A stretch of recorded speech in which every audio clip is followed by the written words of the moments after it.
Is it still playoff revenge when it's the third meeting already this season and the revenging team has won the first two meetings by double digits? Well, that's the case for Bucks Pacers tonight. We're going to do a double gamer right here for WagerTalk.com.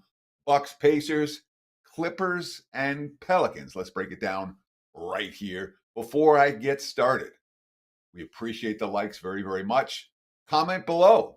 Tell us what you think. Agree, disagree with my picks? That's fine. If we all had the same opinion, there'd be no betting marketplace.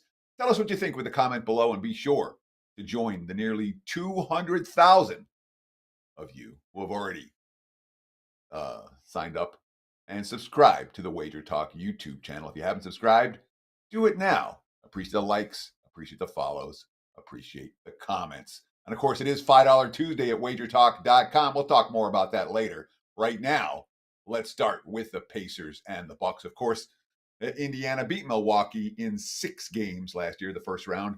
They went 3-0 straight up, 3-0 against the spread on their home floor in that series.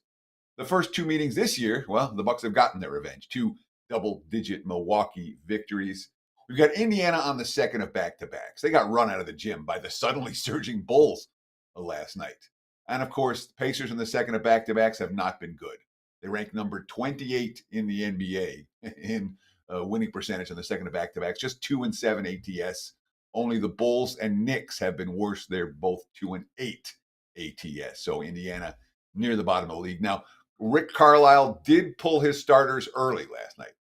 Chicago had a huge second quarter, came out in the third, and we're up 24 late third quarter. And Carlisle's like, well, that's the end of the starters for tonight. We'll save them for tomorrow, which in theory is a good sign for Indiana. But now it's a 3-game losing streak for the Pacers. We don't know yet whether Tyrese Halliburton is going to play. We don't know yet whether his backup, TJ McConnell, is going to play. Both guys have been out during this current skid, and it's been a big issue for Indy, especially during crunch time in those 2 games against the Hawks when they lost the first 2 of this skid. And of course, last night, where they shoot 40% from the floor, 10 of 40 from 3. When your starting point guard and your backup point guard are both hurt, guys don't get the ball where they're most comfortable scoring. And that is the case for Indiana, or has been the case for Indiana. We don't know yet if either guy will suit up tonight. I'm going to go under the assumption that we're not going to see both of them here. And the betting markets don't know either. We saw money for Indy, then we see money for Milwaukee, a little back and forth in early morning action that tells us the markets don't really know what they're going to do when it comes to the 2 injured point guards for Indiana. The Bucks are off back-to-back losses themselves.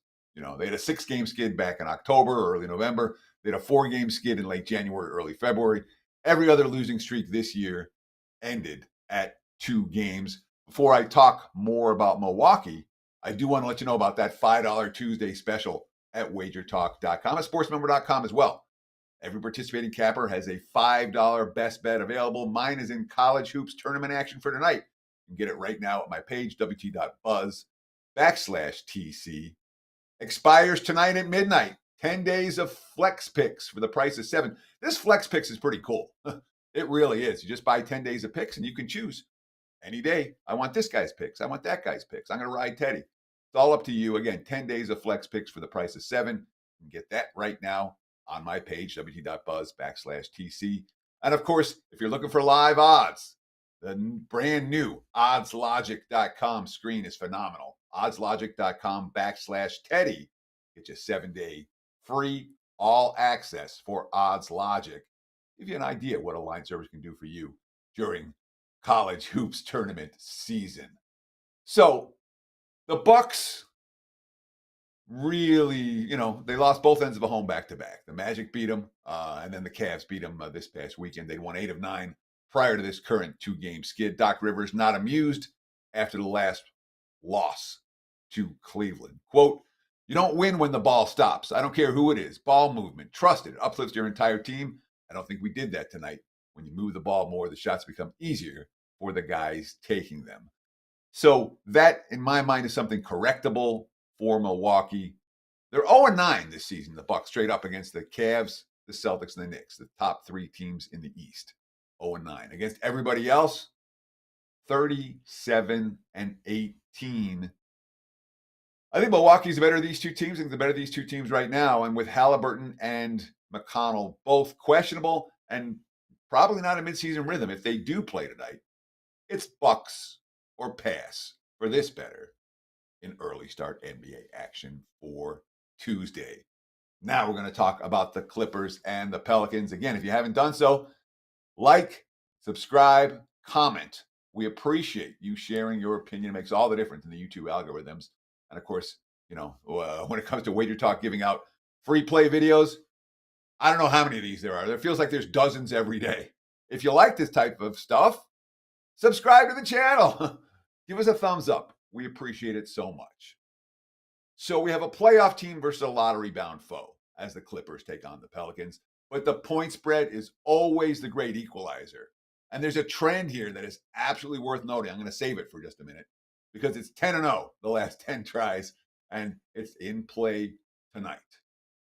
Clips came out of the break and promptly lost 6 out of 7. The All-Star break was not good for them. The only win came against the Bulls, and they didn't sniff a cover at -9 in that game. And that 1-6 slide, it kind of culminated when they blew that 20-point lead in the fourth quarter against Phoenix. An absolute disaster for that ballgame. Since that time, they've righted the ship. 3-0 straight up, 2-1 against the spread. Last time out, they knocked off the Kings in overtime, a game they kind of stole, the center Zubac, who's been really good lately. Quote, "We needed this win. We were down 7 with 2 minutes to go and came back, go to overtime, burning out and finish like that, win like that. We needed it. We needed some positivity." Of course, it's a Clippers team that hasn't been playing all that well in general. They're still playing without Norm Powell, who matters a lot. And Ben Simmons doesn't. But the Powell injury, I think, has been undervalued by the betting marketplace. That's why they went 0-8 against the spread his first 8 games out, and 2-9 ATS in the 11 that he's missed during this span. And yet, Clips have been great as home favorites, 15-6 ATS. Clippers as road favorites, 4-10 against the spread in 14 previous tries this season. And how about this little trend for you? Last 10 road games for the LA Clippers, 0 point spread covers, 10 point spread losses. That's an 0-10 ATS run for the Clips on the highway. That said, New Orleans is 19-28 with a push as a dog, 40% ATS. That's number 27 out of 30 NBA teams in terms of winning percentage as an underdog. That said, it's been a very one-sided series. The Pelicans against the Clippers. New Orleans 7-2 straight up, 8-1 against the spread the last 9 meetings since 2022. The Clips won straight up, no cover in the only previous meeting this year. They won by only 3 at -4.5 at New Orleans. Norm Powell hung 35 that night, worth noting. The Pelicans, they came out of the break and won 4-6. That said, they were stepping down in class and playing slumping teams. They beat the Spurs, they beat the Jazz, they beat the Suns. They haven't won since. 1-5 against the spread their last 6. The only cover came last time out. That being said, they should have Zion Williamson in the lineup this evening. They should have CJ McCollum in the lineup this evening. And that duo both sat last time out. We've seen the Pelicans make a move towards youth. And I tend to be reluctant to back teams that aren't going for wins anymore in spots like this. That being said, the Clippers are 0-10 their last 10 road games. They're 4-10 ATS in 14 previous tries as road chalk this season. New Orleans has dominated the season series, has dominated at ATS, and the Clips aren't covered on the highway. And Williamson and McCollum both likely to play for New Orleans tonight. So you put all those factors together, I'll take the points here. +7, count me in with the Pelicans. That's my play for the late game. Thank you so much for watching WagerTalk TV. Take advantage of the $5 Tuesday plays right now on my page, wt.buzz/TC, or anyone's page at wagertalk.com. Of course, the likes, the comments, and the subscribes make all the difference for us. Again, the 10 days of Flex Pick expires tonight at midnight, 10 days for the price of 7. take advantage of that offer as well. Thank you so much for watching WagerTalk TV, and best of luck with all your bets on Tuesday night. Cheers.